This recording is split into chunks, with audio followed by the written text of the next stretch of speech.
You ask Tiger to solve. This deals with linear equations with one unknown.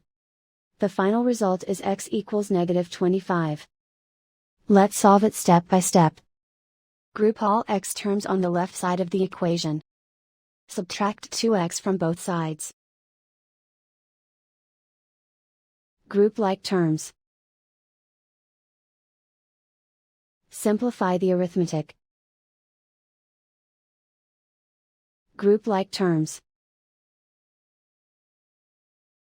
Simplify the arithmetic.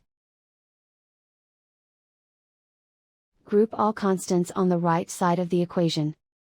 Subtract 8 from both sides. Simplify the arithmetic.